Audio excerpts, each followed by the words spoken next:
Hi, welcome back to my YouTube channel. It's Laura at Hyperstamper. This is kind of a interesting junk journal. Not only is it beautiful, it's super old, and it's sort of two antique books in one, and I'll show you what I mean.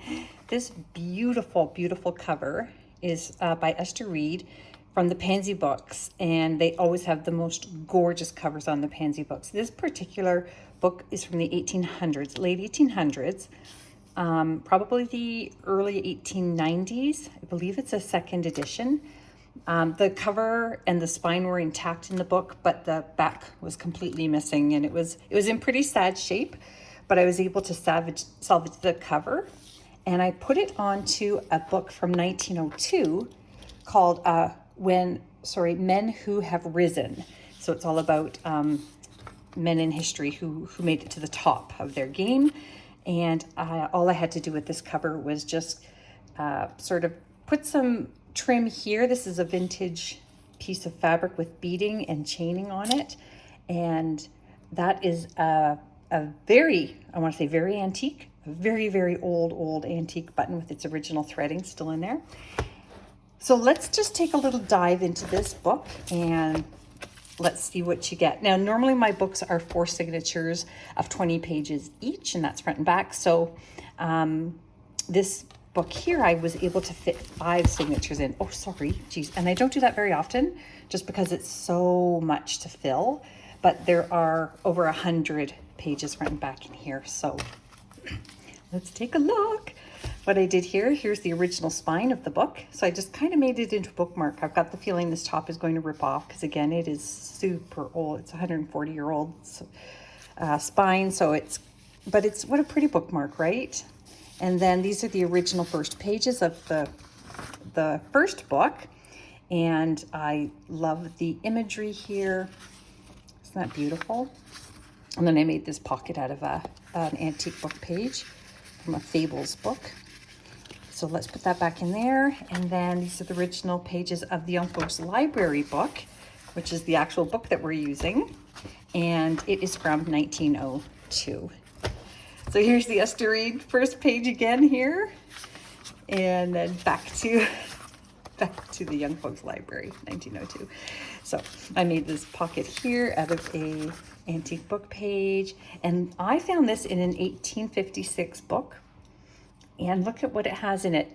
Somebody drew in here with, it's either charcoal or lead pencil, and it is really cool. Vision of Don Roderick. I love it. It's old. It's super old, but very, very cool that it has that original little doodling artwork, which is actually quite stunning. And then this is just a print from an antique art book. This is a really huge journal. I'll try to go through it as fast as I can because there's so many pages. This is also from the 1800s here, and it's one of those beautiful marble pages that would have been inside the book. And that's just a great thing that you can reuse or journal on. Here is a fantastic postcard here. And this one is from probably the turn of the century, 1900. And then we have here just one of these wonderful ladies magazine pages from the 1950s, and a 1899 stereoscope of a young couple on a bench. Look at the beautiful vines around there. And that's really quite special. And just a tea-dyed card. Everything else in here is antique ephemera, except for the few pages that I did tea dye. Oh, we've got a little bit of a tea bag happening here. And I really like this little piece I pulled from a vintage dictionary on gratitude. And then this little booklet here that I've been using in the series this week with some vintage wallpaper and crochet bits and a vintage stamp. Ledger paper there. It's about 60 years old. Little journaling antique page here. A very old advice column. A vintage card, spine from an antique book, from a vintage watercolor how-to book, antique paper here, vintage music sheet here. This is from a home ec book, which is really quite fun. This is just an antique page that I folded up so you could find a journaling spot inside. 1930s Monopoly bits. some vintage crochet here, hand stamping, 1950s American robe map, a vintage bird book page. I did tea-dye it a bit more to age it a little bit more than it already was. And this is an absolutely spectacular postcard, or sorry, photograph. It's got that beautiful iridescence on it. It's quite stunning. I've been saving that for a special book, and I couldn't think of one more special than this one. Little vintage playing card here, a mini card from the 50s. Look at these little kittens. Cute. Just an old coupon from a vintage magazine. And this is from a children's book here, and another children's craft book. Look at all these wonderful pages. This is an old piece of crochet. Look at the color on that beautiful mustard color. I love it.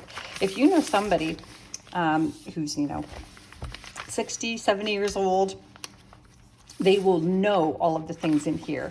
Everybody else will just love and appreciate everything in here as well. So a theater arts magazine page from the 50s. Sleeping Beauty children's book page in full color. So that's a really special one. This is another antique children's book page, and I turned it into a journaling spot there, just a little kind of mini booklet. And this is from the early 1900s called Emerald Isle, and it's a book of Irish poems. This one's about the donkey. And on the back is a huge journaling spot with this beautiful emerald green border. Let's keep going. More beautiful images from antique books. And this is a plate out of a book here, a full color, one about travel. And look at this, all about the Earth. Isn't that fantastic? The beautiful ball, our planet, full moon, lace from a vintage Needlecraft magazine, a stamp collector book page, and this beautiful 1920s children's book image page, and that's on that heavy cardstock, kind of velvety. Isn't that sweet? The swing. And there's a vintage recipe, cookbook page, and just a really cool print from an antique book, history book, that you can journal on the back of. Vintage dictionary page. Oh my goodness, embroidery, recipes. This is a double pocket here, journaling spot here, and on the back is a 1940 souvenir card, lovely children's book page. And at the very back here, I put in the very last, the end page from the Yet Speaking book. So it's fabulous. It's wonderful. It's going on Etsy momentarily. And if you want it, you have to get there fast. Hyperstamper.etsy.com. And don't forget to subscribe.